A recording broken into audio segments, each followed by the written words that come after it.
In this bonus lecture, we'll be talking about fathers and sons. And this lecture could also apply to fathers and daughters or fathers and children, but I'm specifically going to zero in on fathers and sons.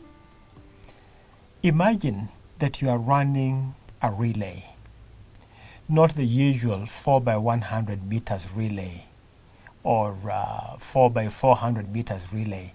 I want you to imagine that you're running a marathon relay. 42-kilometer relay. Now, a relay is run alone, but it is won by a team. It is not the single fastest runner that makes the team win, but the entire team running fast. But in fact, there is more to it than speed. There is the passing on of the baton from one runner to another. I remember watching a clip recently where 6 or 7-year-olds were running. It was a 4 by 100 meter relay. And as the little ones were finishing their first lap around the field and the other kids were turned facing them to receive the baton, one child received the baton and began to run in the opposite direction.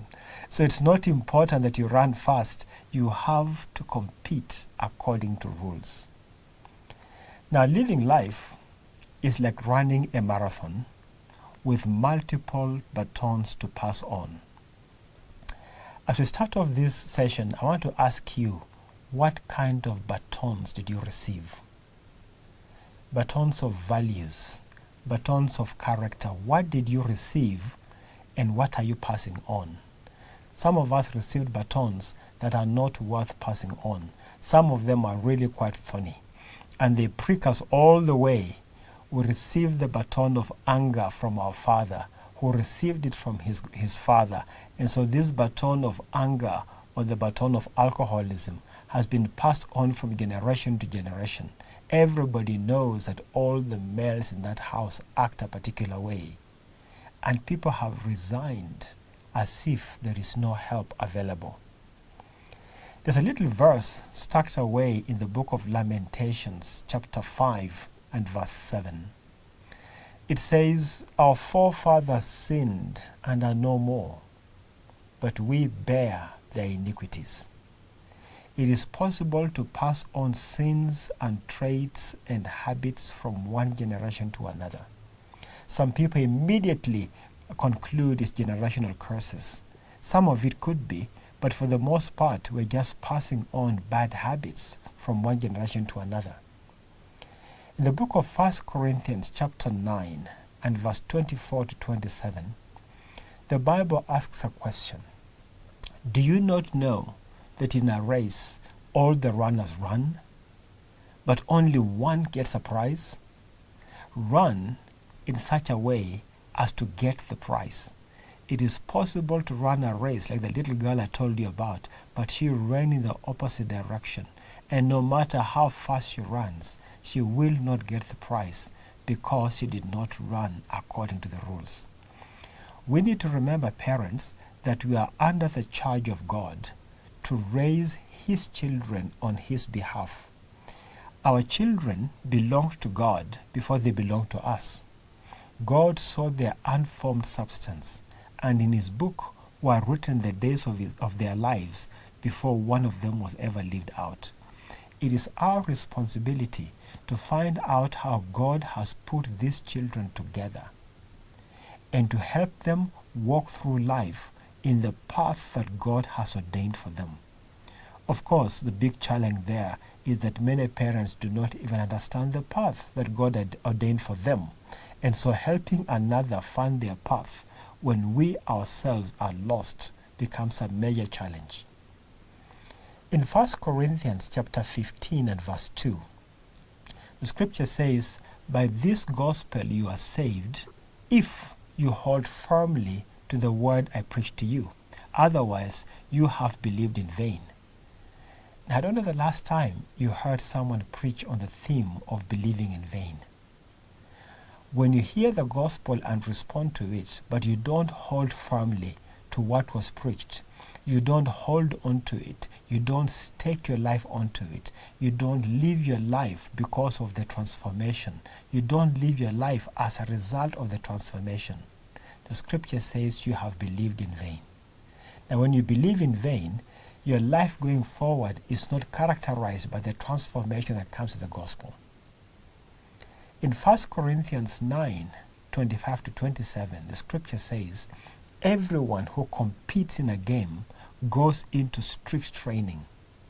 They do it to get a crown that will not last, but we do it to get a crown that will last forever. Paul says, therefore, I do not run like someone running aimlessly. I do not fight as someone beating the air. No, he says, I strike a blow to my body. I make it my slave, so that after I have preached to others, I myself should not be disqualified for the prize.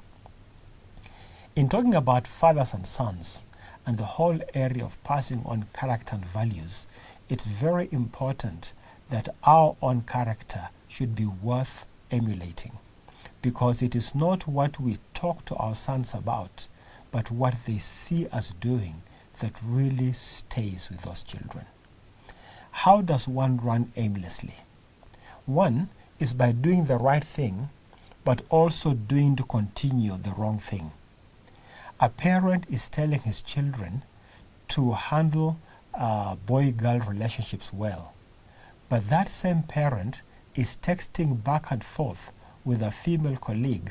This father is texting back and forth with a female colleague, calling each other intimate names, and your child stumbles on your phone.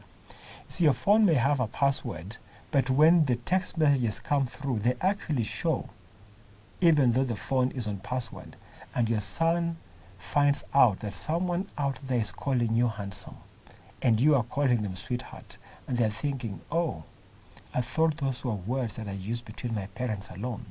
So on the one hand, you're teaching them what to do right, but you yourself are doing the wrong thing. You are running aimlessly. Secondly, is when we are devoted to God, but not wholeheartedly. We are like Amaziah in 2 Chronicles chapter 25. In this chapter, Amaziah wants to go to war. He wants to take the Israeli army with him. He's going to fight the Edomites. And as he plans to go to war, a man of God shows up and says to Amaziah, don't take the Israeli army with you. If you do, you will lose this war. And Amaziah is perplexed. What about the money I paid them? The man of God says God is able to give you much more than the money that you paid them. Amaziah listened very carefully and decided not to go to war with the Israel people on his side. Well, he won that war. And as he was coming out of that battle, he carried the gods of the Edomites. He brought them to his own palace and began to worship them. And God sent the man of God to him. And the man of God said to him, why do you worship gods that could not deliver your enemy from your hands? Why do you worship them? These gods failed to protect their enemies. These gods failed to protect the people who worship them. Why do you take them? The king was very upset, and he rebuked the man of God. And by the end of that chapter, King Amaziah was dead. King Amaziah obeyed God, but not wholeheartedly. He chose when to obey God, and he chose when to override the instructions of God. And as parents, it's very easy for us to think we are godly, but in fact, we are selectively godly. And our children know exactly when we are going to act godly and when we are not going to act godly.